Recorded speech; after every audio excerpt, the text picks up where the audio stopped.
3, 2, 1, 0, pause. Mesdames et messieurs, bonjour, bienvenue dans votre rubrique live des titres de ce mardi 6 mars 2024 sur votre chaîne préférée Spilène Télévision.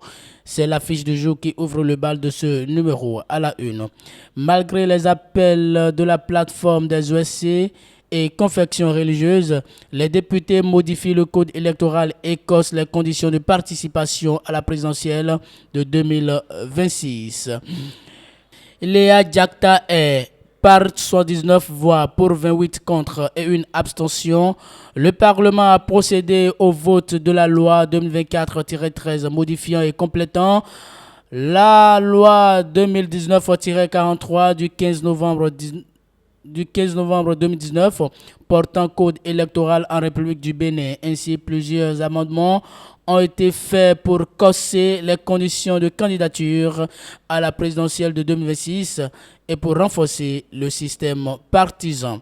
Les détails sont à lire dans les colonnes de cette parution du quotidien L'Affiche du jour. Toujours avec le même quotidien sécurité routière au Bénin, bientôt une opération spéciale pour contrôler la qualité des casques, informe le quotidien à la page 6 de sa parution du jour. Et pour finir avec l'affiche du jour, Assemblée nationale du Bénin, Vlavono reçoit le haut commissaire des Nations Unies aux droits de l'homme. Plus de détails à la page 6 de ce quotidien. Passons à présent au quotidien Diakpata qui affiche modification du code électoral au Parlement. Les députés fixent de nouvelles conditions pour les élections au Bénin. Les démocrates dénoncent le plan d'exclusion de la mouvance. C'est fait, le code électoral est modifié.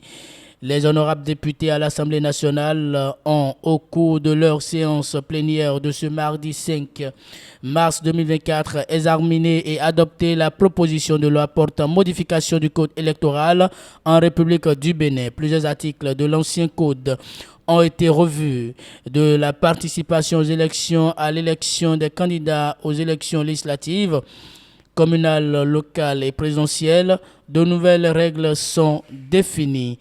Des pourcentages d'éligibilité à de tels ou tels postes sont revus à la hausse, informe le quotidien à la page 3 de sa parution du jour. Restons toujours avec le même quotidien pour lire révision de la Constitution. Voici les vraies raisons du rejet de la proposition Hassan Seibou.